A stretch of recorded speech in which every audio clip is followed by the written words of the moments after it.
नमस्कार दोस्तों, मेरा नाम है विकास और आप देख रहे हैं मेरा यूट्यूब चैनल विकास। अगर आप मेरे चैनल पे नए हैं तो please subscribe the channel and click the bell icon. दोस्तों, आज हम डिस्कस करने वाले हैं एनपीएस के थ्रू आप स्टॉक मार्केट का फायदा कैसे। तो चलिए हम डिस्कस करते हैं। सबसे पहले हम समझते हैं कि एनपीएस के थ्रू आप कहां कहां पैसा इन्वेस्ट कर सकते हैं। आपका पैसा कहां जाता है जब आप एनपीएस में पैसा अपना डालते हैं, राइट। तो एनपीएस में जो है बहुत सारे जो एसेट क्लासेस में आपका पैसा जाता है। सबसे पहले इक्विटी इक्विटी में भी आपका पैसा जाता है और कॉर्पोरेट बॉन्ड में भी आपका पैसा जाता है और गवर्नमेंट सिक्योरिटीज में भी जाता है और उसके बाद अल्टरनेट एसेट्स क्लासेस में पैसा जाता है।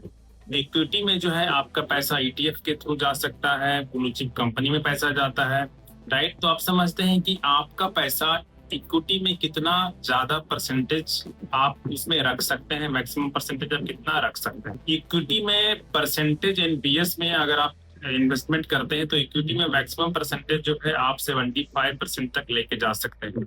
जब आप एक्टिव चॉइस सिलेक्ट करते हैं तो आप उसका परसेंटेज इंक्रीज कर सकते हैं 60 वर्ष से पहले तक। 60 वर्ष के बाद रूल के हिसाब से इक्विटी का एक्सपोजर जो है, इक्विटी का एक्सपोजर धीरे धीरे कमते चला जाता है। और अब अगर आप ऑटो चॉइस लेते हैं तो उसमें जो है इक्विटी का एक्सपोजर जो है ऑटोमेटिकली बढ़ता घटता है, आपको उसमें कुछ करने की जरूरत नहीं है। लेकिन आप एक्टिव चॉइस करते हैं तो उसमें आपको खुद से करना होता है। 60 वर्ष की उम्र तक आपको करना है, बाद में फिर वो कम जाता है। अगर आप इक्विटी में इन्वेस्टमेंट करते हैं और अगर आप खुद से उसको मैनेज करते हैं, यानी कि आप अगर एक्टिव चॉइस सिलेक्ट करते हैं तो आपका जो है रिटर्न लगभग 9% से लेकर के 12% तक का बनता है जब आप उसे मैक्सिमम लिमिट तक पहुंचाते हैं। और इक्विटी का मैक्सिमम लिमिट है, जैसे कि मैंने कहा कि उसका मैक्सिमम लिमिट है 75%। 60 वर्ष की उम्र तक आप 75% पैसा इक्विटी में इन्वेस्ट कर सकते हैं, बाकी 25% other asset classes like bond, government securities और अल्टरनेट एसेट्स में कर सकते हैं। लेकिन आपको 9% और 12% रिटर्न तो मिलता है, लेकिन ये बिल्कुल मार्केट पे डिपेंड करता है। अगर मार्केट परफॉर्म करता है, अगर स्टॉक मार्केट परफॉर्म करता है तो आपको अच्छा रिटर्न मिल सकता है। लेकिन अगर स्टॉक मार्केट परफॉर्म नहीं करता है तो आपका रिटर्न जो है उसी के हिसाब से कम या बढ़ सकता है। एनपीएस में जब आप इन्वेस्टमेंट करते हैं, फायदा कंपैरिजन करें स्टॉक मार्केट से तो एनपीएस में इन्वेस्टमेंट करना ज्यादा सेफ है। उसका कारण है कि एनपीएस जो है आपके लिए कोई सस्ती कंपनी या कोई छोटी कंपनी में पैसा नहीं लगाता है।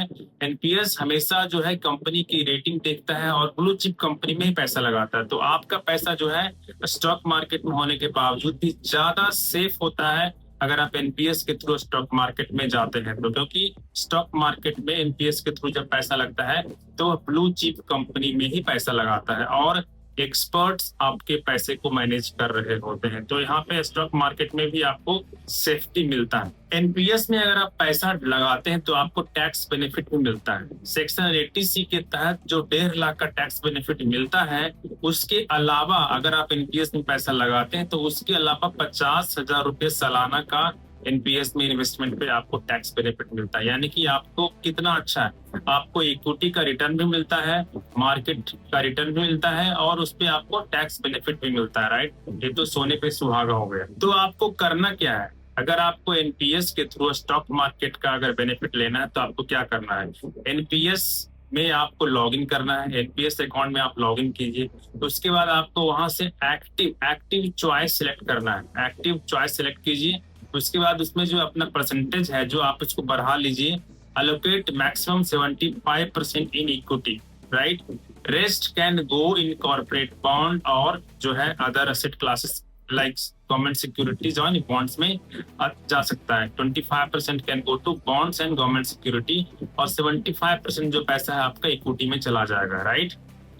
Stay invested for 15 to 20 years or until your retirement, right? To get your maximum benefit, like 9 से अगर 12% का रिटर्न आपको प्राप्त करना है इक्विटी में, एनपीएस में इक्विटी एक्सपोजर ज्यादा लेकर के, तो आपको कम से कम जो है 60 साल तक, 15-20 साल तक बने रहना है। अगर आपकी रिटायरमेंट का प्लानिंग अगर अर्ली है तभी आपको कम से कम 15 या 20 साल तक बने रहिएगा तो आपको ज्यादा बेनिफिट होगा। तो आज के लिए बस इतना ही। अगर आपको मेरा वीडियो अच्छा लगा है तो please like the video and share the video, and अगर आप मेरे चैनल पर नए हैं तो please subscribe the channel and click the bell icon. Thank you. फिर मिलते हैं अगली वीडियो में, तब तक के लिए हैव ए नाइस डे। अगर आपके पास कोई क्वेश्चन है तो please put your question in the comment, I will try to answer that question, right.